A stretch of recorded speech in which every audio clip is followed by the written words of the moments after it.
इसका ये कहना है कि कुछ और कहो, जो सबसे बढ़कर के साधन है और सब साधनों का फल है, वो है परमात्मा का ध्यान। हर वक्त परमात्मा के स्वरूप का ध्यान रखना चाहिए हमारे को, और चाहे कुछ भी न हो, चाहे जब भी मत हो, चाहे सत्संग भी मत हो, और चाहे कुछ भी मत हो, परमात्मा का ध्यान रहना चाहिए। तो परमात्मा का जो ध्यान है उसके वहां प्रसन्नता, शांति, आनंद प्रत्यक्ष है। किंतु प्रत्यक्ष जो शांति, प्रसन्नता, आनंद है, उसके लिए हमको ध्यान नहीं करना।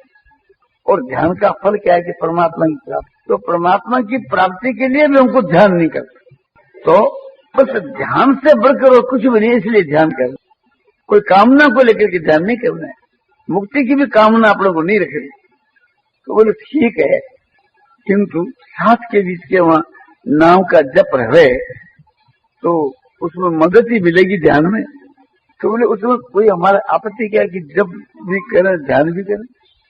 साथ के वहां जप उस ध्यान में सहायक है, इसलिए हमारे जप करने में कोई विरोध नहीं। तो जप करते हैं ध्यान के लिए, जब से ध्यान के वहां मदद मिलती है। और बोले ध्यान सत्संग से भी ध्यान जमता है।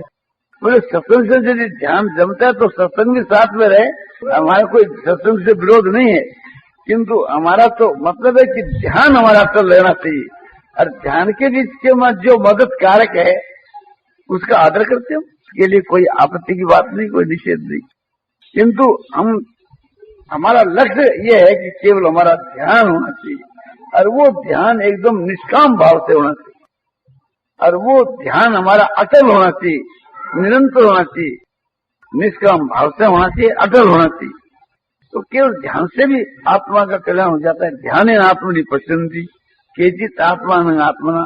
कितने आदमी ध्यान के द्वारा उस परमात्मा को अपनी आत्मा के अंदर बुद्धि से देखते हैं, अनुभव करते हैं। हमारे से पतंजलि कहते हैं ध्यान है तद्वृत्ते। तो सूक्ष्म जो वृत्तियां है कलेशों की, वो ध्यान करके है, ध्यान करके त्याग। माने ध्यान के प्रभाव से सूक्ष्म वृत्तियां भी खत्म हो जाती है एक बात। तो ध्यान की सभी कोई महिमा गाते हैं, सभी शास्त्र। और गीता का तो विशेष लक्ष्य है। गीता का जोर तो भगवान के नाम के जप के ऊपर इतना नहीं कि जितना भगवान के स्वरूप के चिंतन के ऊपर है, स्मरण के ऊपर है। स्मरण की जो आगे की अवस्था है वो चिंतन है, और चिंतन की और अवस्था जब बढ़ जाती है तो वो चिंतन ही ध्यान बन जाता है। भगवान के स्वरूप की जो यादगिरी है उसका नाम स्मरण है, और उसका जो एक प्रकार से मन से थी स्वरूप पकड़ा रहता है, उसकी आकृति भूलते नहीं है, वो होता है चिंतन। और वो ऐसा हो जाता है कि अपने आप का बार का और का ज्ञान ही नहीं रहे। एक तांता ध्यानम, एक तार समझो कि उससे का ध्यान निरंतर बना रहे, वो ऐसो ध्यान का स्वरूप है। तो परमात्मा का जो ध्यान है वो तो बहुत ही उत्तम है। तो परमात्मा की प्राप्ति तो ध्यान से शास्त्र में बतलाई है, किंतु अपने को तो परमात्मा का ध्यान इसलिए करना है कि ध्यान से बढ़कर कुछ भी नहीं। जितने जो साधन है वो ध्यान के लिए है, और ध्यान है तो परमात्मा के लिए है। किंतु हम एक प्रकार से ध्यान तो करें और परमात्मा को नहीं बुलावें, तो परमात्मा समझो कि अपने आप ही वहां आते। तीक्ष्ण जो है जो भगवान से मिलने के लिए जा रहा है, तो उसका ध्यान अपने आप ही हो गया। ऐसा ध्यान लग गया कि फिर भगवान अगर उसका ध्यान तोड़ाना चाहते तो भी नहीं टूटता है। तो भगवान कितने खुश हो गए उसके ध्यान को देख करके। उसके ध्यान को देख करके भगवान ऐसे मुग्ध हो गए। बोला यदि ध्यान न हो तो भगवान के केवल नाम का जप ही करना चाहिए। भगवान के नाम के जप से, भगवान के भजन से भी समझो कि परमात्मा की प्राप्ति हो जाती है। क्योंकि भगवान के नाम का जप करने से भगवान में प्रेम होता है, और भगवान के वहां प्रेम होने से समझो कि भगवान की प्राप्ति हो जाती है। इसलिए नाम के जप से भी परमात्मा की प्राप्ति हो जाती है। नाम के जप से सारे पापों का नाश हो जाता है।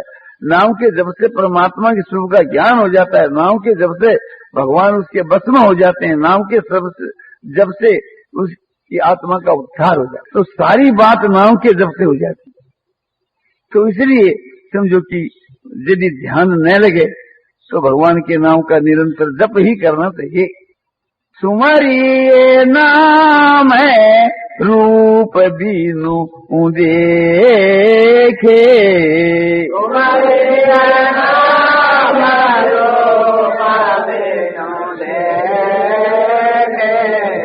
होत हृदय स्नेह विषेखे,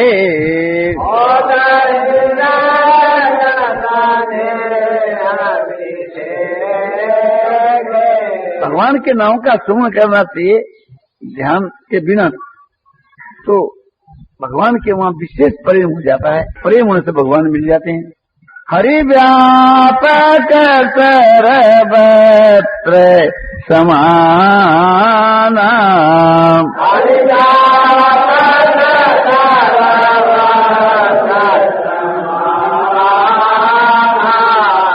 प्रेम ते प्रगट हो ही मैं जाना,